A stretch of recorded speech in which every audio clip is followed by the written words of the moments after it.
সুপ্রিয় দর্শক, এই মুহূর্তের সবথেকে বড় খবর। দর্শক, আরজি করের মহিলা চিকিৎসক খুনের ঘটনায় একেবারে তোলপাড় রাজ্য রাজনীতি। দফায় দফায় চলছে মহানগরী কলকাতায় বিক্ষোভ। আর এই আবহে একেবারে চাঞ্চল্যকর তথ্য সামনে এলো। এবার কিন্তু আরজি করের মূল অভিযুক্তকে গ্রেপ্তার করলো পুলিশ। তাতেই কিন্তু একেবারে তোলপাড় রাজ্য রাজনীতি এবং অভিযুক্ত গ্রেপ্তার হয়েই বিস্ফোরক। কি হয়েছে এক্স্যাক্টলি ডিটেলসে আপনাদেরকে জানাবো এবং অভিযুক্ত গ্রেপ্তার হয়ে কি জানিয়েছে। কিন্তু পুলিশের ভূমিকা নিয়েও প্রশ্ন তুলে দিয়েছেন এই মৃতা চিকিৎসকের মা বাবা। এমনকি ওই হসপিটালের চিকিৎসক থেকে শুরু করে স্বাস্থ্যকর্মীরাও তাদের নিরাপত্তা ব্যবস্থা নিয়ে প্রশ্ন তুলে দিয়েছেন। আর তার মধ্যেই রাতভর চলছিল পুলিশের তল্লাশি। আর এতেই কিন্তু এই চিকিৎসকের মৃত্যুর ঘটনায় গ্রেপ্তার হলো একজন। দেখুন দর্শক, সিট গঠন করেই ব্রেক থ্রু। 24 ঘন্টার মধ্যেই আরজি কর কাণ্ডের কিনারা করল পুলিশ। চিকিৎসক পড়ুয়া খুনের ঘটনায় গ্রেপ্তার হলো এক। ধৃতের নাম সঞ্জয় রায়। পুলিশ সূত্রে আরও জানা গিয়েছে যে ধৃত সঞ্জয় রায় হাসপাতালের কোনো কর্মী নয়, বহিরাগত, কিন্তু নিয়মিত বিভিন্ন কাজের জন্য হাসপাতালের ভেতরে অবাধ যাতায়াত ছিল এই ধৃতের। চেস্ট ডিপার্টমেন্টে থাকা একটি সিসিটিভির সূত্র ধরেই গ্রেপ্তার হয় অভিযুক্ত। কিন্তু কী কারণে সে ওই মহিলা চিকিৎসক পড়ুয়াকে খুন করলেন সেই কারণ এখনও স্পষ্ট নয়।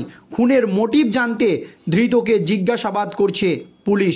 দর্শক, প্রসঙ্গত গতকাল দেহ উদ্ধারের পর পুলিশের তরফে হাসপাতালে নাইট ডিউটিতে থাকা হাসপাতালের সমস্ত কর্মী ও নার্সদের তালিকা সংগ্রহের পাশাপাশি চেস্ট ডিপার্টমেন্টে আর কাদের কাদের আসা যাওয়া ছিল সেই তথ্য সংগ্রহ করা হয়।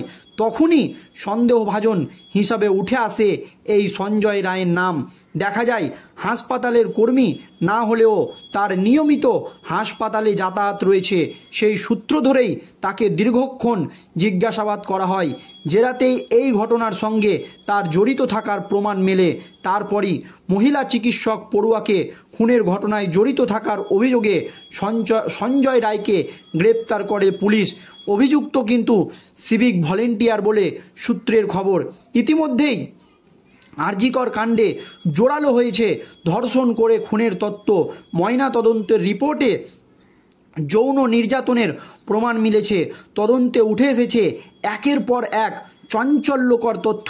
দর্শক, ধস্তাধস্তির প্রমাণ মিলেছে, গোটা শরীরে আঘাত। সূত্রের খবর, ডাক্তারি পড়ুয়ার 2 চোখ দিয়ে রক্তক্ষরণ হয়, মুখে রক্তের দাগ মিলেছে, আঘাতের চিহ্ন মিলেছে মুখে, শরীরে একাধিক জায়গায় নখের আঁচড়ের চিহ্ন পাওয়া গিয়েছে। যৌনাঙ্গ থেকে রক্তক্ষরণ হয়। যৌনাঙ্গর কাছে মিলেছে ক্লিপ, যা একেবারে নৃশংস এবং শিউরে ওঠার মতো।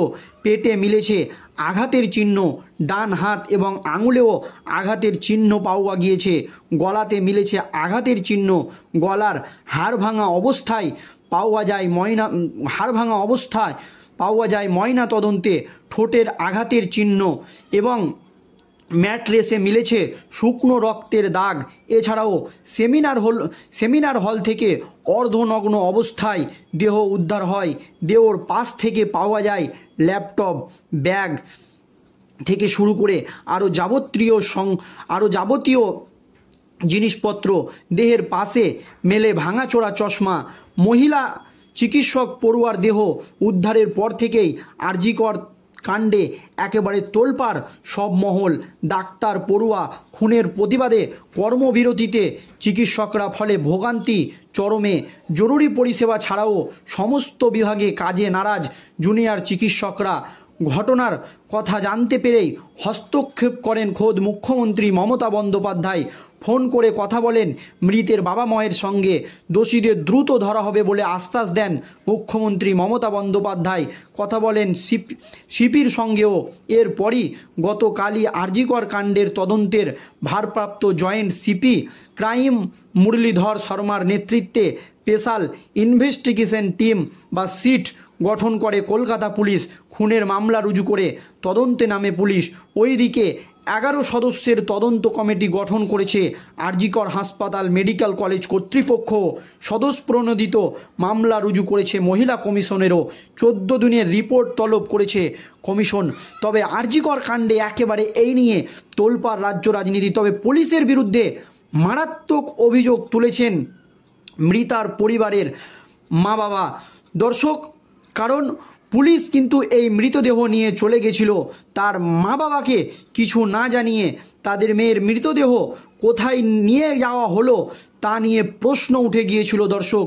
কিন্তু পানাহাটির নিম্নবিত্ত বা নিম্ন মধ্যবিত্ত বাড়ির এই মেয়ে একমাত্র সন্তান, ছেলেবেলা থেকেই মেধাবী, পানিহাটির এই চন্দ্রচূড় স্কুলের নক্ষত্র ছাত্রী।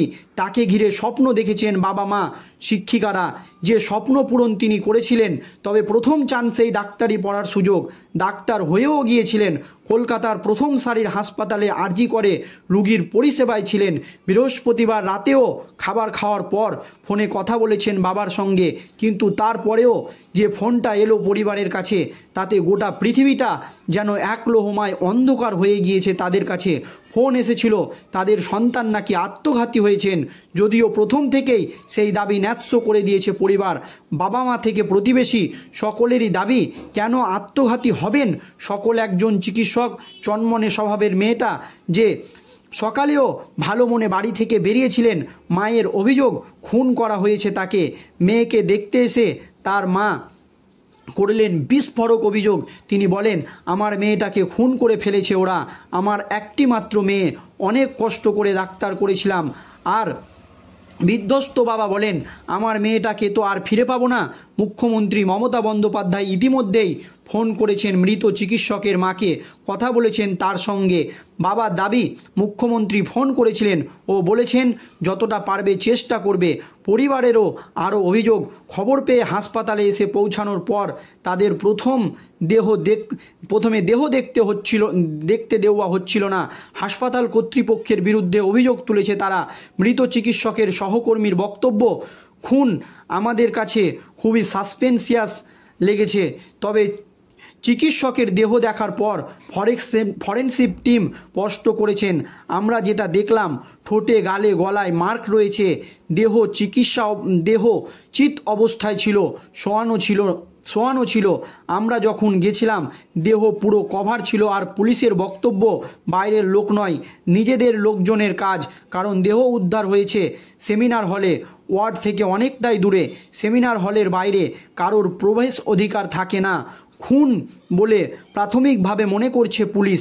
ছাত্রীর ওপরের দিকের কাপড় থাকলেও নিচের অংশের কাপড় ছিল না বলে পুলিশ সূত্রের খবর।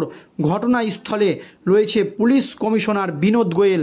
আর পুলিশের এই অপারেশনের পরই কিন্তু গ্রেপ্তার করা হলো এই শিক্ষক খুনের ঘটনায় একজনকে। দর্শক, শেষ পর্যন্ত কী হয় সেটা